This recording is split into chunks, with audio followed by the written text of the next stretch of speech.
नमस्कार, मैं सुजल दवे। गुजरात तालाबंदी में नहीं रहा। हालांकि ज़रूरत थी, मगर सरकार ने एक नोटिफिकेशन के जरिए तालाबंदी कर दी और लोगों को बताया गुजरात में तालाबंदी की ज़रूरत नहीं है। कोई शोधकर्ता चाहे तो गुजरात आकर महान मुख्यमंत्री के फैसले पर शोध कर सकता है। जहां अब दुकानें 3 बजे तक चालू रहने की अनुमति है और लोगों की आवाजाही पर रात के 9 बजे के बाद पाबंदी है। शोधकर्ता को अपनी शोध के दौरान यह भी देखना होगा कि गुजरात में कोरोना का सोच रहे ये सरकार के मेरे समर्थनवादी है या नहीं। गुजरात में दूसरी लहर में तालाबंदी नहीं रही तो तालाबंदी का दर्द जनता जानती ही नहीं। हाँ, छोटे बड़े दुकानदार जरूर जानते हैं, पर इससे न तो जनता को कोई फर्क पड़ता है न सरकार को। तो गुजरात से आगे बढ़ते हैं देश के उन राज्यों की ओर जहां तालाबंदी आंशिक रूप से सोमवार यानी कि आज से हटाई जा रही है। विश्व संस्थान संगठन यानी WHO के अनुसार कोरोना वायरस का टेस्ट पॉजिटिव रेट यानी कि जिसे आप TPR मानते हैं, वो 5% से कम होने पर पाबंदियों में ढील दी जा सकती है। दिल्ली, उत्तर प्रदेश समेत कई राज्यों में TPR नियंत्रण में है। ऐसे में इन राज्यों ने चरणबद्ध तरीके से अनलॉक की प्रक्रिया शुरू कर दी है। हालांकि तमिलनाडु, केरल, महाराष्ट्र, गोवा, हरियाणा समेत अधिकतर राज्य अब भी लॉकडाउन जारी रखे हैं। दिल्ली में 31 मई से अनलॉक का पहला चरण शुरू हो रहा है। शुरुआत में फैक्ट्रियां और कंस्ट्रक्शन वर्क को ही खोलने की अनुमति है। मेट्रो बंद रहेंगी और गैर जरूरी सेवाओं के लिए 7 जून की सुबह 5 बजे तक पहले की तरह कर्फ्यू जारी रहेगा। इंडस्ट्रियल एरिया में मैन्युफैक्चरिंग यूनिट, प्रोडक्शन यूनिट और कंस्ट्रक्शन साइट पर जाने की अनुमति होगी, लेकिन आवाजाही के लिए ई पास लेने होंगे। यूपी में भी तालाबंदी में रियायतें दी जा रही है। हालांकि वीकेंड में सारी दुकानें बंद करने का फैसला सरकार ने लिया है, यानी वीकेंड में यूपी तालाबंदी भुगतेगा। जानकारों की माने तो सरकार को सलाह दी गई है कि वीकेंड में लोग बेफिक्र होकर घूमने निकल सकते हैं, जिससे कोरोना का फैलने का खतरा रहता है। माना जा रहा है सरकार ने इसी सलाह के आधार पर यूपी को वीकेंड में तालाबंदी करने का फैसला दिया है। दूसरी ओर जम्मू और कश्मीर में सोमवार से कई गतिविधियों में इजाजत होगी। सलून, नाई की दुकानें और शराब की दुकानें हफ्ते में 3 दिन खोली जाएगी। बाकी सभी दुकानें और बाजार तथा शॉपिंग मॉल कॉम्प्लेक्स में अल्टरनेट डेट पर खुलेंगे। शनिवार और रविवार को लॉकडाउन रहेगा।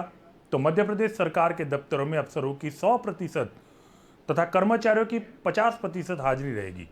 इसके अलावा जिलों में कोरोना वायरस की स्थिति को देखकर यथासंभव रियायत दी जाएगी। जहां TPR 5% से कम है वहां छूट मिलेगी। अब बात मैं महाराष्ट्र की करना चाहूँगा। अब बात महाराष्ट्र की करते हैं। महाराष्ट्र एक ऐसा राज्य है जो कोविड की दूसरी लहर से सबसे ज़्यादा प्रभावित रहा। महाराष्ट्र में सबसे ज़्यादा बच्चे संक्रमित रहे। आप सभी जानते हैं कि महाराष्ट्र में गठबंधन की सरकार है। मामले बढ़ने पर मुख्यमंत्री उद्धव ठाकरे ने सर्वदलीय बैठक बुलाई और तालाबंदी की बात की थी। अपने साथी पक्षों के इनकार करने के बाद भी उद्धव ठाकरे ने महाराष्ट्र को तालाबंदी दी थी। हालांकि अब महाराष्ट्र में मामले नियंत्रण में आ रहे हैं। सभी की उम्मीद थी रविवार को तालाबंदी की जो अवधि पूरी हो रही थी वो अब बढ़ाई नहीं जाएगी। इस बीच मुख्यमंत्री ठाकरे ने महाराष्ट्र की जनता को संबोधित किया और कहा, इस बार कठिन तालाबंदी नहीं पर कठिन नियमों का पालन करना होगा। रविवार को मुख्यमंत्री उद्धव ठाकरे ने राज्य की जनता को संबोधित करते ये कहा था कि CM ठाकरे ने राज्य में जारी लॉकडाउन को 15 दिनों के लिए बढ़ाने का ऐलान कर दिया है। CM ने कहा है कि राज्य में अब 15 जून तक लॉकडाउन रहेगा। जिलों में जैसे टेली के आधार पर कुछ छूट और प्रतिबंध लागू होंगे।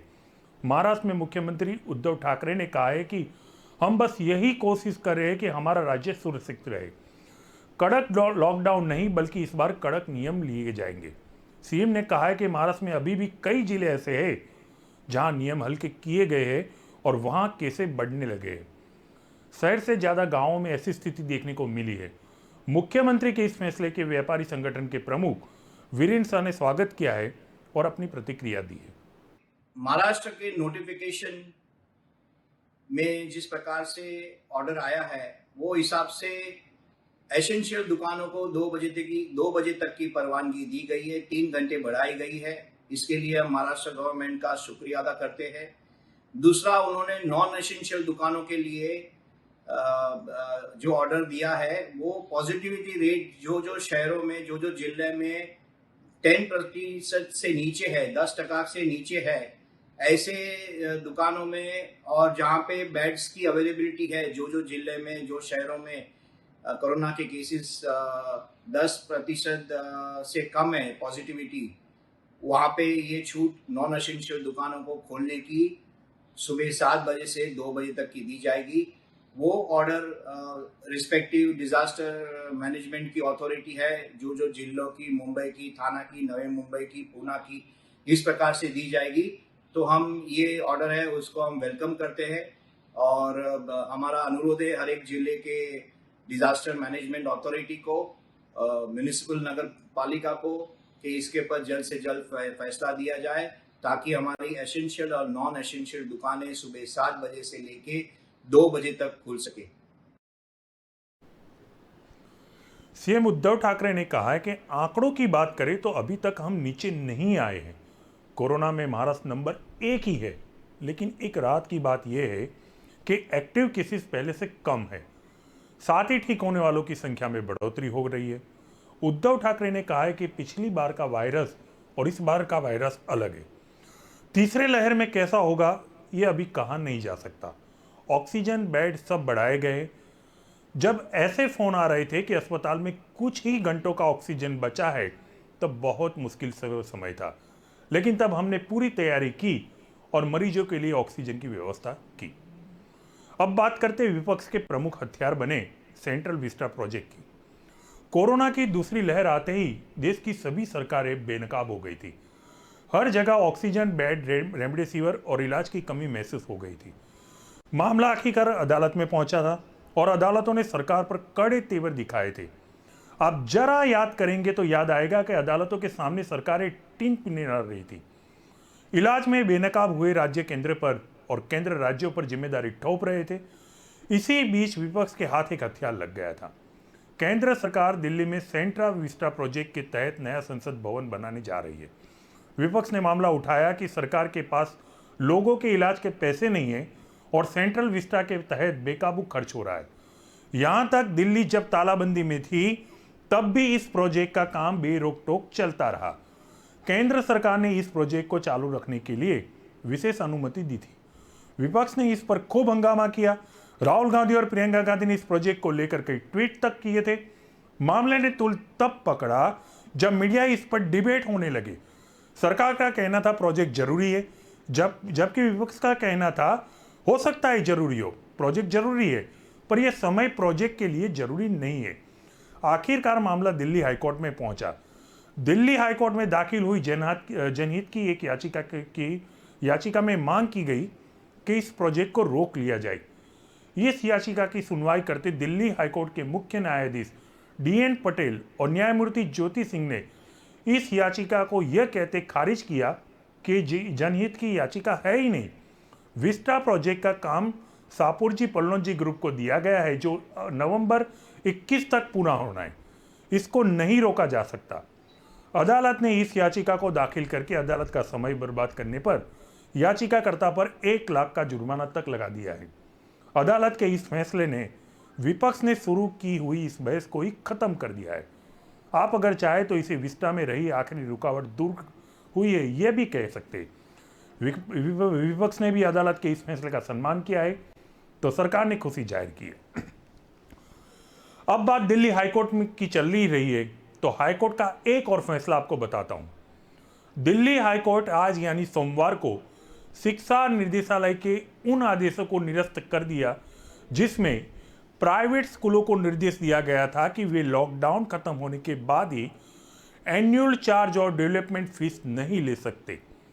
जब तक स्कूलों में व्यक्तिगत मौजूदगी के साथ पढ़ाई शुरू नहीं हो जाती तब तक ये फीस नहीं ली जाएगी। हाईकोर्ट ने कहा कि निदेशालयों के अनुसार अधिकार नहीं बनता कि वे स्कूलों को अनंत काल के लिए ऐसा करने से रोक कर सके। इससे स्कूलों के साथ पक्षपात होगा और उनके कामकाज में बेतुकी बाधाएं पैदा कर सकते हैं। याद दिला दूं, हाईकोर्ट ने शिक्षा निदेशालय के बीते साल 18 अप्रैल और 28 अगस्त को जारी आदेशों में संबंधित हिस्से को अवैध मानते हुए निरस्त किया था। कहा कि स्कूलों को एनुअल चार्जेस और डेवलपमेंट फीस लेने से रोका जाना अवैध और डीसी एक्ट के कानून और नियमों के खिलाफ है। हाईकोर्ट ने प्राइवेट स्कूलों की एनडीएट कमिटी की याचिका की पूर्व पर फैसला सुनाया था। साथ ही कुछ निर्देश भी जारी किए हैं ताकि स्कूल इसकी वसूली के लिए स्टूडेंट्स की पढ़ाई में बाधा न डाल सके। अगर आप मानते हैं कि कोरोना की महामारी ने भारत सरकार की व्यवस्था को बेनकाब कर दिया है तो आपको यहां ठहरना चाहिए। भारत के अलावा भी कई देश हैं जो मानते हैं कि उनकी सरकारें कोरोना में विफल साबित हुई है। ब्राजील को ही देख लीजिए। कोरोना महामारी में ब्राजील के प्रमुख बोल्सोनारो की भूमिका हमेशा विफल रही। बोल्सोनारो पर आरोप लगा रहा कि सफल नेता नहीं है। प्रमुख की भूमिका को लेकर नाराज ब्राजील के लोग रविवार को सड़क पर उतर आए। सभी ने मास्क पहना था और सभी लोग नारे लगा रहे थे, go away Bolsonaro, go away Bolsonaro. Police को भीड़ पर नियंत्रण पाने के लिए अश्रु गैस के गोले छोड़ने पड़े। फिर भी भीड़ नियंत्रण में नहीं आई तो पुलिस ने रबर बुलेट का सहारा लिया। रबर बुलेट से आदमी जख्मी जरूर होता है, उसकी जान नहीं जाती। आखिरकार भीड़ नियंत्रण में आ गई। याद दिला दूं, कोविड में सबसे ज्यादा मौतें अमेरिका में, बाद में ब्राजील में हुई। अभी तक यहाँ 4,61,000 लोगों की मौत हो चुकी है और प्रतिदिन यहाँ कोविड से 80,000 से भी ज्यादा मामले आ रहे हैं। ये सरकारी आंकड़े हैं, तो ये सही है या गलत ये आपको ही सोचना है। भारत की तरह ब्राजील में भी आंकड़ों से छेड़छाड़ के आरोप लग चुके हैं। अभी ब्राजील में लोग नाराज है, खुश तो भारत में भी नहीं है। पिछले हफ्ते जब सर्वे बाहर आया कि कोविड में प्रधानमंत्री मोदी विफल नेता हुए, विपक्ष ने इस पर खूब हंगामा किया, पर नागरिकों ने कोई प्रदर्शन किया हो ऐसा मुझे तो याद नहीं आ रहा। भारत में भले ही लोकशाही हो, लेकिन हकीकत यह है कि इस तरह के प्रदर्शन हाल में करना जोखिम भरा है। पता चला प्रदर्शन की अगुवाई कर रहे नेता के घर ईडी की रेड हो गई। नेताजी तो नहीं मिले, ईडी उनका घर ही उठा के चली गई। शायद ये अंतर होगा ब्राजील और भारत में, क्योंकि भारत को विश्व गुरु ऐसे तो नहीं कहा जाता। अब आपको मीडिया का एक खेल बताता हूं। याद रखिए, आपका मीडिया आपको वही बताता है जो उसे बताने के लिए बताया गया है, और आपको लगता है कि आप टीवी देख रहे हैं। मीडिया का जन्म जनता तक खबरें पहुंचाने के लिए हुआ था, पर समय पर मीडिया ने अपनी भूमिका बदल दी। जो मीडिया आप तक खबरें पहुंचाने के लिए लाया गया था, उसी मीडिया ने कब खबरों का व्यापार शुरू कर दिया, आपको नहीं, खुद मीडिया को भी पता नहीं चला। समय बदला और मीडिया ने झूठ का कारोबार शुरू कर दिया। आपको लग रहा था आप टीवी देख रहे हैं, पर हकीकत यह है कि मीडिया टीवी के नाम पर आपके सामने झूठ परोस रहा था। इस झूठ को सर्टिफाइड करने के लिए इसमें सोशल मीडिया का तड़का लगाने लगा। कोई भी कहीं से भी कोई भी वीडियो पोस्ट करने लगा। भारत का इतिहास बदलने लगा, वो भी बड़ी आसानी से। आप दर्शक ये समझ ही नहीं पाए कि ये सच है या झूठ। जब सभी मुख्य धारा की मीडिया एक ही जुबान में बोलने लगे तो झूठ ने उन्हें दिए थे, तो आप दर्शकों ने सच को दरकिनार कर दिया। जो सच के साथ रहे उसे आपने जंग तक छेड़ दी। आज देश का हाल ये है कि देश में मोहल्ला क्लिनिक चालू हुई या न हुई हो, आपकी टीवी ने मोहल्ला युद्ध शुरू करवा दिया है। आप आपकी विचारधारा के विपरीत किसी व्यक्ति को देखते हैं या मिलते हैं तो कई तरफ के नामकरण कर देते, जैसे कि ये एंटी नेशन है वगैरह वगैरह। आप पहले ऐसे नहीं थे, आप ऐसे कैसे हो गए, इसका एक ताज़ा नमूना पेश करता हूँ। आपकी टीवी स्क्रीन पर चल रहा ये वीडियो मुख्य धारा की एक मीडिया ने सोमवार अपनी वेबसाइट और उसके ट्विटर हैंडल पर रखा है। वीडियो में आप देख रहे हैं एक मगर पानी से बाहर आ रहा है और किनारे पर टहल रहे कुत्ते को अपना शिकार बनाता है। मगर जैसे ही पानी में कुत्ते को लेकर चला गया, वैसे ही मीडिया का आपको बेवकूफ़ बनाने का काम शुरू हो गया। मीडिया ने ये वीडियो सूरत शहर की तापी नदी के किनारे का बताया है। यहाँ तक चेतावनी तक जारी कर दी कि नदी के किनारे वॉक कर रहे लोग सावधानी बरतें।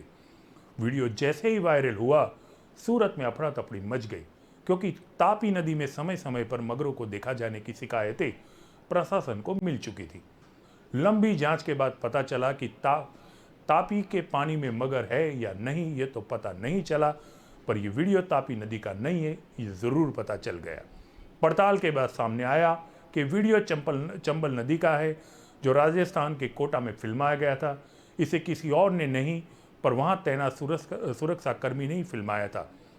जैसे ही मीडिया ने तापी नदी का नाम दे दिया, देखिए आपका मीडिया कैसे चंबल को तापी बना रहा है। जरा सोचिए, उसने चंबल को कई बार तापी बनाया होगा। You know what I am trying to saying. इसीलिए कहता हूं, झूठ का कारोबार इतना बढ़ गया है कि आपको मीडिया और सोशल मीडिया में लेकर सतर्कता रहने की जरूरत है। सतर्क रहिए, स्वस्थ रहिए। आज केवल इतना ही। आप देख रहे थे एनालिसिस। नमस्कार।